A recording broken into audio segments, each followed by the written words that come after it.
तबलीगी इज्तिमा के बाहर चेक पॉइंट पर बमबार को तलाशी के लिए रोका गया तो उसने खुद को उड़ा लिया। DIG operations doctor Haider Ashraf ने बताया कि हमलावर ने इज्तिमा में दाखिल होने की कोशिश की थी, मगर पुलिस के जवानों ने जानों की कुर्बानी देकर बड़े नुकसान से बचा लिया।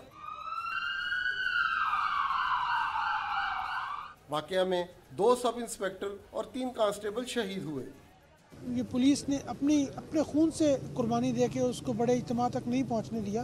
अगर वो बड़े इज्तिमा तक पहुंच जाता तो शायद वो ज़्यादा नुकसान करता। सिक्योरिटी प्लान पुलिस का इंटैक्ट है और फर्दर शहर में हम अपना सिक्योरिटी प्लान जो है तमाम एजेंसीज के साथ मिलकर उसको फर्दर बीफअप करेंगे। धमाके में ASP रायगंज ज़ुबैर नज़ीर समेत मुतअद्दिद पुलिस एहलकार और शहरी जख्मी हुए। जख्मियों को THQ शरीफ मेडिकल सिटी और जिना अस्पताल मुंतकिल कर दिया गया है। जो ही इस वाक़े की इतला हम सबको मिली थी, फौरी तौर पे हमने अपनी टीमों को एक्टिवेट कर दिया था। चूँकि करीबी रायगंज अस्पताल था तहसील का, वहाँ पे और शरीफ मेडिकल में जख्मी गए थे और जो ज़्यादा क्रिटिकल पेशेंट्स हैं उनको जना में रेफर किया जा रहा है। धमाके के बाद CTD की टीम जायब कुआं पर पहुंच गई और सबूत इकट्ठे किए। तफ्तीशकारों ने ख्याल जाहिर किया कि शवाहिद से जाहिर होता है कि IED का इस्तेमाल नहीं हुआ, इसलिए ये धमाका खुदकुश ही था।